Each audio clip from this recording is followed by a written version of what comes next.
সহকারী অধ্যাপক, অর্থনীতি বিভাগ, ঢাকা কলেজ। অনার্স তৃতীয় বর্ষের আমার প্রিয় ছাত্ররা, আজকের অনলাইন ক্লাসে তোমাদের সবাইকে স্বাগত জানাচ্ছি। আশা করছি যে তোমরা সবাই ভালো আছো, সুস্থ আছো। আজকে আমরা সপ্তম অধ্যায়ের যে বিষয়গুলো সম্পর্কে জানব তা হচ্ছে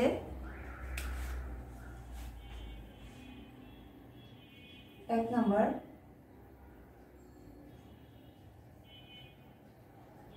গৃহায়ন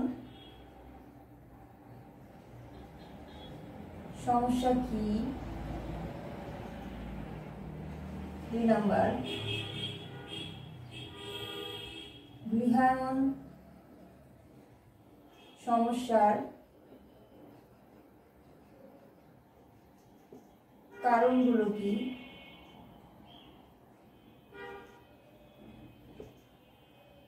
3 নম্বর গৃহায়ন সমস্যার সমাধানের উপায়,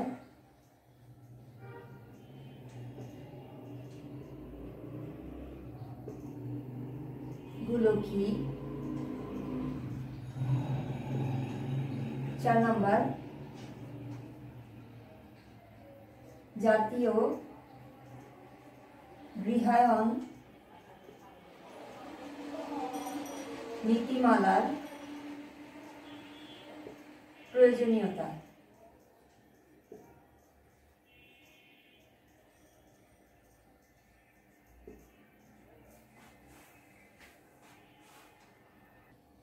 আমরা প্রথমে গৃহায়ন সমস্যা বা হাউজিং প্রবলেম সম্পর্কে জানব।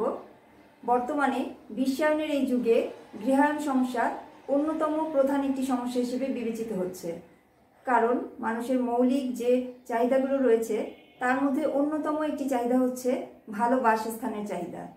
বর্তমানে শিল্পের উপর অত্যধিক চাপ, এছাড়াও বিভিন্ন প্রাকৃতিক দুর্যোগ যেমন ঝড়, জলোচ্ছ্বাস, বন্যা, নদী ভাঙন ইত্যাদি বিভিন্ন কারণে মানুষ শহরমুখী হচ্ছে এবং যার পরিপ্রেক্ষিতে গৃহায়ন সমস্যার সৃষ্টি হচ্ছে। গৃহায়ন সমস্যা সংক্রান্ত আমরা কয়েকটি সংজ্ঞা সম্পর্কে জানব। আমি সংজ্ঞাগুলো এখন লিখছি।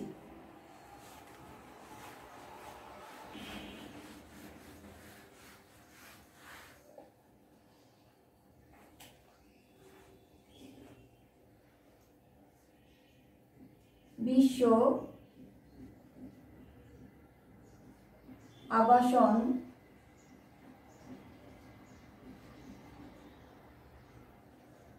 সংস্থার মতে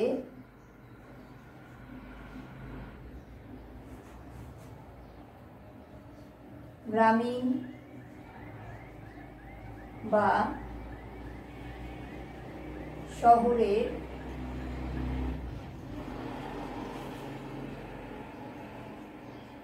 গৃহায়ন বলতে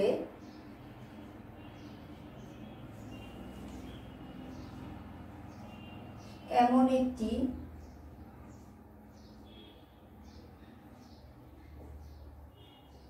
আবাসিক পরিবেশ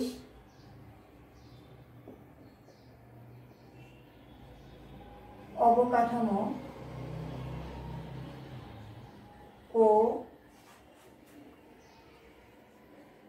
বাসস্থানকে বোঝানো হয়,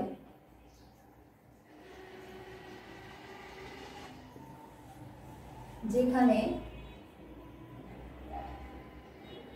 মানুষ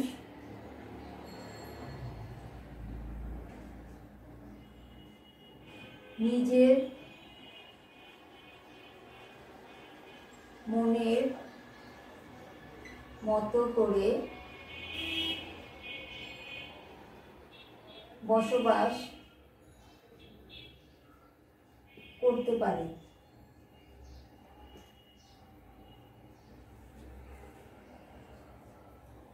প্রফেসর জেফারসনের মতে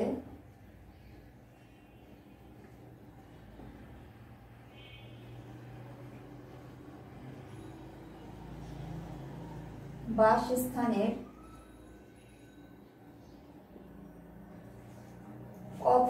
অপ্রতুলতাই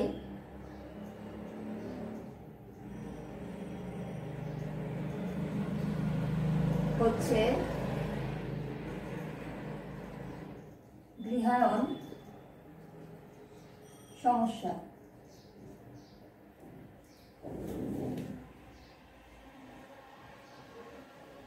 প্রফেসর ম্যাকেঞ্জির মতে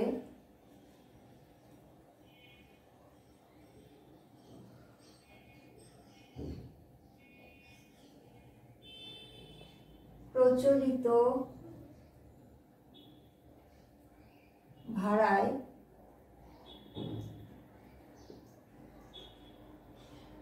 যদি জনসাধারণের জন্য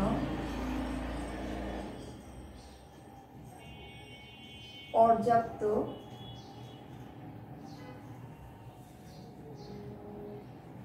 গৃহের যোগান না থাকে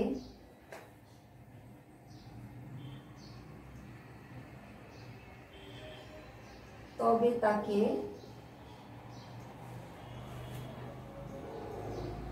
গৃহায়ন সমস্যা বলা হয়।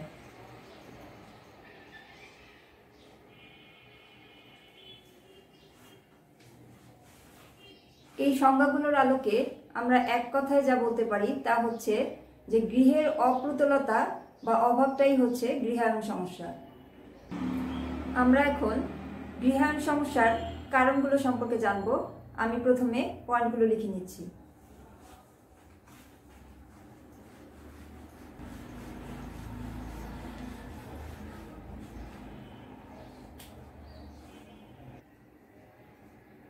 গৃহায়ন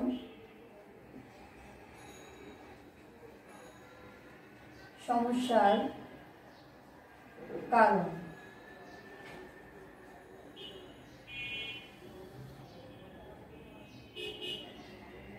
1 নম্বর,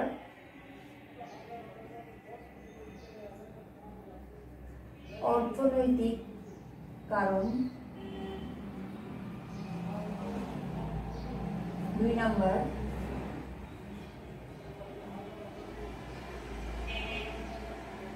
প্রাকৃতিক দুর্যোগ।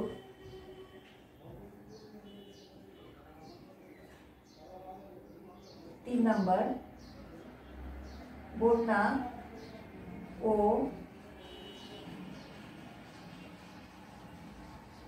নদী ভাঙন। 4 নম্বর, ভূমির সীমা বদ্ধতা। 5 নম্বর, শিল্পের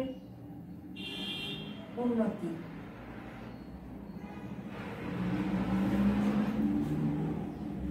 6 নম্বর পয়েন্ট, গৃহের অসম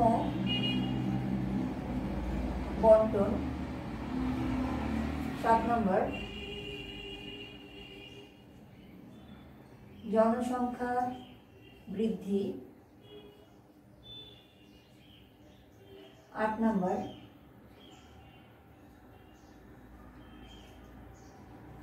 ধর্মীয় কারণ। 9 নম্বর, আয়ের স্বল্পতা। 10 নম্বর, উপকরণের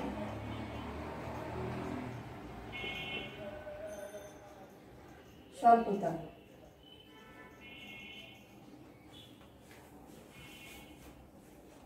আমরা এখন এই পয়েন্টগুলোর বিশ্লেষণে চলে যাচ্ছি। আমাদের 1 নম্বর পয়েন্ট হচ্ছে অর্থনৈতিক কারণ। অর্থনৈতিক কারণে মানুষ সবচেয়ে বেশি এক স্থান থেকে অন্য স্থানে স্থানান্তরিত হয়, কারণ ভালো থাকা, ভালো খাওয়া, বা ভালোভাবে বেঁচে থাকা, এই বিষয়গুলো মানুষকে অনেক বেশি প্রভাবিত করে, যে কারণে মানুষ প্রতিনিয়ত কাজের উদ্দেশ্যে শহরাঞ্চলে চলে আসে। এবং যখন তারা শহরে চলে আসছে তখন এখানকার গৃহায়ণ সমস্যাটা আরও বেড়ে যাচ্ছে। আমাদের 2 নম্বর পয়েন্ট হচ্ছে প্রাকৃতিক দুর্যোগ। বন্যা, ঝড়, জলোচ্ছ্বাস, খরা, সমুদ্রপৃষ্ঠের উচ্চতা বৃদ্ধি ইত্যাদি বিভিন্ন কারণে প্রতিনিয়ত মানুষ তার আবাদি জমি হারাচ্ছে, তার বসত ভিটা হারাচ্ছে। এসব কারণে এই মানুষগুলো যখন কাজের উদ্দেশ্যে শহরে চলে আসছে তখন শহরের যে গৃহায়ণ ব্যবস্থা সেটার উপর অতিরিক্ত একটা চাপ সৃষ্টি করছে এবং গৃহায়ণ সমস্যাটাকে আরও বাড়িয়ে দিচ্ছে। আমাদের 3 নম্বর পয়েন্ট হচ্ছে বন্যা ও নদী ভাঙন।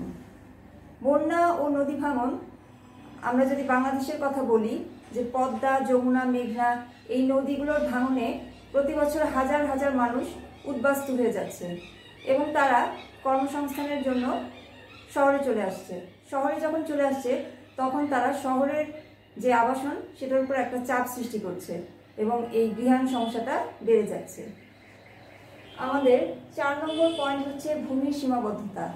আমরা জানি যে ভূমির যোগান হচ্ছে সীমাবদ্ধ।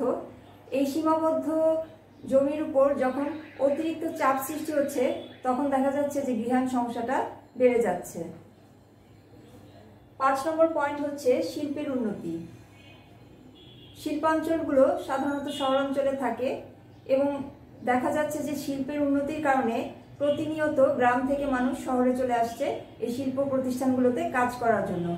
যখন তারা শহরে চলে আসছে তখন শহরের যে আবাসন ব্যবস্থা সেটার উপর একটা চাপ সৃষ্টি হচ্ছে এবং গৃহায়ণ সমস্যাটা বেড়ে যাচ্ছে। আমাদের 6 নম্বর পয়েন্ট হচ্ছে গৃহের অসম বন্টন। শহর অঞ্চলে উচ্চবিত্ত শ্রেণীর মানুষরা যাদের হাতে পর্যাপ্ত পরিমাণ টাকা রয়েছে তারা প্রশস্ত এবং আরামদায়ক যে বাসস্থানগুলো সেগুলোতে বসবাস করে।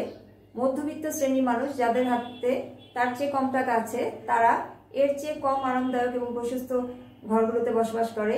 এবং নিম্নবিত্ত শ্রেণীর মানুষ যাদের হাতে পর্যাপ্ত টাকা নেই কিন্তু এরা সংখ্যায় অনেক বেশি, তারা তখন বাধ্য হয়ে বস্তিতে বসবাস করে এবং মানবেতর জীবনযাপন করে। এর ফলে গৃহায়ণ সমস্যাটার সৃষ্টি হয়। 7 নম্বর পয়েন্ট হচ্ছে জনসংখ্যা বৃদ্ধি। কোনো দেশের জনসংখ্যা বাড়তে থাকলে এই বর্ধিত জনসংখ্যার জন্য আবাসনের যে চাহিদার সৃষ্টি হয় তার সাথে আবাসনের যোগান দেওয়া সম্ভবপর হয় না, যার ফলে গৃহায়ণ সমস্যাটার সৃষ্টি হয়। 8 নম্বর পয়েন্ট হচ্ছে ধর্মীয় কারণ। ধর্মীয় কারণেও গৃহায়ণ সমস্যার সৃষ্টি হতে পারে, কারণ ধর্মীয় কারণে মানুষ যদি এক স্থান থেকে অন্য স্থানে যায় তাহলে যে স্থানে সে যাচ্ছে সে স্থানের গৃহায়ণ ব্যবস্থার উপর একটা অতিরিক্ত চাপ সৃষ্টি হবে, যার ফলে গৃহায়ণ সমস্যার সৃষ্টি হবে। 9 নম্বর পয়েন্ট হচ্ছে আয়ের স্বল্পতা। দেশের অধিকাংশ মানুষের গড় আয় যদি কম হয় তাহলে তাদের পক্ষে পর্যাপ্ত গৃহের ব্যবস্থা করা সম্ভবপর হবে না, যার ফলে এটা গৃহায়ণ সমস্যার সৃষ্টি করবে। 10 নম্বর পয়েন্ট হচ্ছে উপকরণের স্বল্পতা। গৃহ নির্মাণে যে উপকরণগুলোর প্রয়োজন সেগুলোর যদি সংকট দেখা দেয় তাহলে সেটা আবাসন ব্যবস্থার উপর একটা বিরূপ প্রভাব সৃষ্টি করবে, যার ফলে এটা গৃহায়ণ সমস্যাটাকে আরো বাড়িয়ে দেবে। এই হচ্ছে আমাদের গৃহায়ণ সমস্যার কারণগুলো। আমরা এখন গৃহায়ণ সমস্যা সমাধানের উপায়গুলো সম্পর্কে জানবো। আমি প্রথমে পয়েন্টগুলো লিখে নিচ্ছি।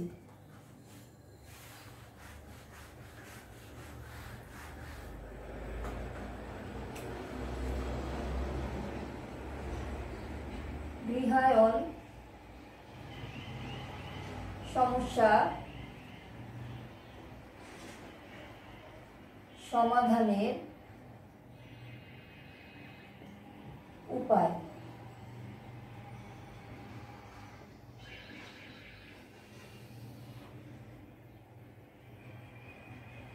1 নম্বর পয়েন্ট,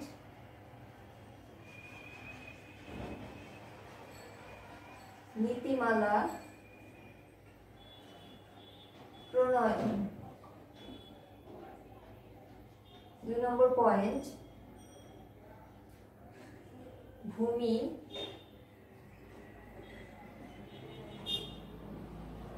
কমিশন গঠন। 3 নম্বর পয়েন্ট, ঋণ দান। 4 নম্বর পয়েন্ট, সরকারি পুনর্বাসন। 5 নম্বর পয়েন্ট,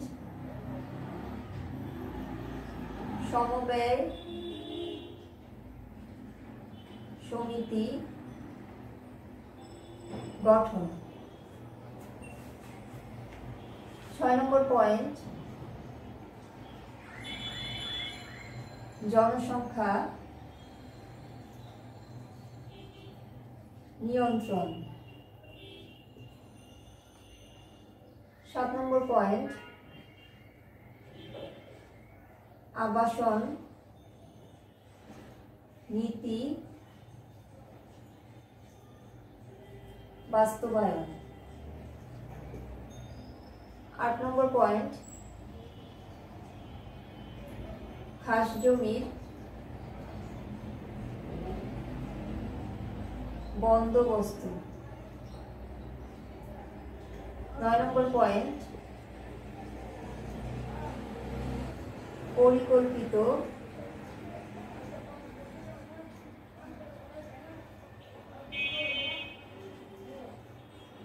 আবাসন তৈরি। 10 নম্বর পয়েন্ট, এনজিওদের ভূমিকা।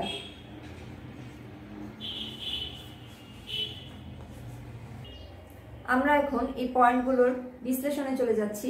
আমাদের 1 নম্বর পয়েন্ট হচ্ছে নীতিমালা প্রণয়ন।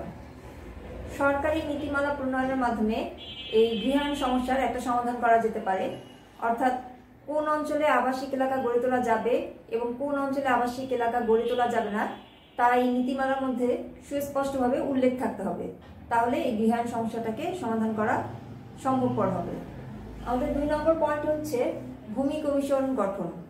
আবাসিক এলাকার জন্য পৃথক ভূমি কমিশন গঠন করতে হবে। এই কমিশনের মাধ্যমে বিভিন্ন অঞ্চলগুলোতে জরিপ চালিয়ে আবাসিক এলাকা নির্ধারণ করতে হবে এবং সেই এলাকাগুলোতে পর্যায়ক্রমে নতুন গৃহ সৃষ্টির মাধ্যমে এই গৃহায়ণ সমস্যাটাকে সমাধান করা সম্ভবপর হবে। আমাদের 3 নম্বর পয়েন্ট হচ্ছে ঋণ দান। দেশের কেন্দ্রীয় ব্যাংক সহ সকল বাণিজ্যিক ব্যাংক, বিশেষায়িত ব্যাংক এবং সকল আর্থিক প্রতিষ্ঠানকে স্বল্প সুদে গৃহ নির্মাণের জন্য ঋণ দানের ব্যবস্থা করতে হবে, যার ফলে যাতে নিম্ন শ্রেণীর মানুষ যারা আছে তারা যেন খুব সহজে ঋণ গ্রহণ করতে পারে এবং এই ঋণ গ্রহণের মাধ্যমে তারা যেন তাদের আবাসিক বা বাসস্থান গড়ে তুলতে পারে, যার ফলে এই গৃহায়ণ সমস্যাটা সমাধান করা সম্ভবপর হবে। 4 নম্বর পয়েন্ট হচ্ছে সরকারি পুনর্বাসন। বিভিন্ন প্রাকৃতিক দুর্যোগ, বন্যা, ঝড়, জলোচ্ছ্বাস, নদী ভাঙন ইত্যাদি বিভিন্ন কারণে প্রতিনিয়ত যারা বসতভিটা হারাচ্ছে, সরকারি উদ্যোগে তাদের জন্য আবাসনের ব্যবস্থা করতে হবে। যদি তাদের আবাসনের ব্যবস্থা করা যায় তাহলে কিন্তু তারা আর শহরমুখী হবে না, যার ফলে এই গৃহায়ণ সমস্যাটাকে সমাধান করা সম্ভবপর হবে। 5 নম্বর পয়েন্ট হচ্ছে সমবায় সমিতি গঠন। যেহেতু নিম্ন শ্রেণীর মানুষের হাতে বেশি পরিমাণ টাকা থাকে না, তাই সমবায় সমিতি গঠন করে তার মাধ্যমে তাদেরকে ঋণের ব্যবস্থা যদি করে দেওয়া যায় তাহলে কিন্তু তারা সহজেই তাদের আবাসন সৃষ্টি করতে পারবে, যার ফলে এই গৃহায়ণ সমস্যাটাকে মোকাবেলা করা সম্ভবপর হবে। আমাদের 6 নম্বর পয়েন্ট হচ্ছে জনসংখ্যা নিয়ন্ত্রণ। অধিক জনসংখ্যা কোনো দেশের জন্যই কাম্য নয়, যে কারণে অধিক জনসংখ্যা কিন্তু আবাসনের উপর একটা চাপ সৃষ্টি করে। তাই জনসংখ্যা যদি নিয়ন্ত্রণ করা যায় এবং সরকার যদি উদ্যোগ নেয় তাহলে জনসংখ্যা নিয়ন্ত্রণের মাধ্যমে আবাসন সমস্যাটাকে কিছুটা হলেও কমানো সম্ভব। 7 নম্বর পয়েন্ট হচ্ছে আবাসন নীতি বাস্তবায়ন। সরকারি আবাসন নীতির সঠিক বাস্তবায়নের মাধ্যমে আবাসন সমস্যার সমাধান করা যেতে পারে। 1993 সালে সরকার প্রথম জাতীয় গৃহায়ণ নীতিমালা প্রণয়ন করে। এই নীতিমালার পরবর্তীতে 1913 সালে পুনঃসংশোধন করা হয়। এই নীতিমালার সঠিক বাস্তবায়নের মাধ্যমেই কিন্তু আবাসন সমস্যা বা গৃহায়ণ সমস্যাটাকে সম্ভব হতে পারে। 8 নম্বর পয়েন্ট হচ্ছে খাস জমির বন্দোবস্ত। নগরে বা গ্রামেও যে কোনো জায়গায় সরকারি যে খাস জমিগুলো আছে, যেগুলো বেকারভাবে পড়ে আছে, এই জমিগুলো যদি হতদরিদ্র মানুষগুলোর মাঝে বন্টন করে দেওয়া যায়, যাতে করে তারা সেখানে স্থায়ীভাবে বসবাস করতে পারে, তাহলে কিন্তু এই আবাসন সমস্যাটাকে সমাধান করা সম্ভব হবে। 9 নম্বর পয়েন্ট হচ্ছে পরিকল্পিতভাবে আবাসন তৈরি। পরিকল্পিত আবাসন তৈরির মাধ্যমেও গৃহায়ণ সমস্যাটাকে সমাধান করা যেতে পারে। যেমন যেসব জায়গাগুলো বেশি গুরুত্বপূর্ণ, যদি আমরা নগরের কথা চিন্তা করি, যে নগরের যে জায়গাগুলো বেশি গুরুত্বপূর্ণ সেই জায়গাগুলোতে যদি বহুতল বিশিষ্ট বাড়িঘর নির্মাণ করা যায়, তাহলে কিন্তু এই আবাসন সমস্যাটাকে কিছুটা হলেও লাঘব করা সম্ভব হবে। 10 নম্বর পয়েন্ট হচ্ছে এনজিওদের ভূমিকা। দেশে দেশি বিদেশি মালিকানাধীন বিভিন্ন এনজিও কাজ করছে। এই এনজিও প্রতিষ্ঠানগুলো মূলত হতদরিদ্র মানুষগুলোর জন্য তাদের কার্যক্রম পরিচালনা করে থাকে। তাই এনজিওগুলো যদি এই মানুষগুলোর গৃহায়ণ সমস্যাটার জন্য সাহায্য করে থাকে, তাহলে কিন্তু এই গৃহায়ণ সমস্যাটাকে কিছুটা হলেও সমাধান করা সম্ভবপর হবে। আসলে গৃহায়ণ যে সমস্যা, এই সমস্যা কিন্তু সরকারের একার পক্ষে সম্ভব না সমাধান করা। এর জন্য বেসরকারি উদ্যোগও প্রয়োজন রয়েছে। এই হচ্ছে আমাদের গৃহায়ণ সমস্যা সমাধানের উপায়গুলো। আমরা এখন জাতীয় গৃহায়ণ নীতিমালার প্রয়োজনীয়তাগুলো সম্পর্কে জানব। পরিকল্পিত গৃহায়ণ ব্যবস্থা জোরদার করার জন্য, বস্তির সংখ্যা কমানোর জন্য, নতুন করে বস্তি যাতে সৃষ্টি না হতে পারে, গৃহহীন পরিবারের সংখ্যা কমানোর জন্য এবং নতুন করে কেউ যাতে গৃহহীন হতে না পারে, সেজন্য গৃহায়ণ নীতিমালার প্রয়োজনীয়তা রয়েছে। এছাড়া নিম্নবিত্ত ও মধ্যবিত্ত যে মানুষগুলো, যাদের পক্ষে বাসস্থানের ব্যবস্থা করা সম্ভবপর নয়, তারা যেন সহজ শর্তে ঋণ পেতে পারে, সেজন্য গৃহায়ণ নীতিমালার প্রয়োজনীয়তা রয়েছে। এছাড়া খাস জমি রক্ষা এবং খাস জমির সঠিক বন্টনের জন্য গৃহায়ণ নীতিমালার প্রয়োজন। টেকসই অর্থনীতি এবং ভূকম্প সহনশীল আবাসনের জন্য গৃহায়ণ নীতিমালার প্রয়োজনীয়তা রয়েছে। তাহলে আজকে আমরা যে বিষয়গুলো সম্পর্কে জানলাম তা হচ্ছে গৃহায়ণ সমস্যা কি, গৃহায়ণ সমস্যার কারণগুলো কি কি, গৃহায়ণ সমস্যার সমাধানের উপায়গুলো কি কি এবং জাতীয় গৃহায়ণ নীতিমালার প্রয়োজনীয়তাগুলো কি। আজকে এই পর্যন্তই। আগামী ক্লাস দেখার জন্য সবাইকে আমন্ত্রণ রইল। ধন্যবাদ সবাইকে।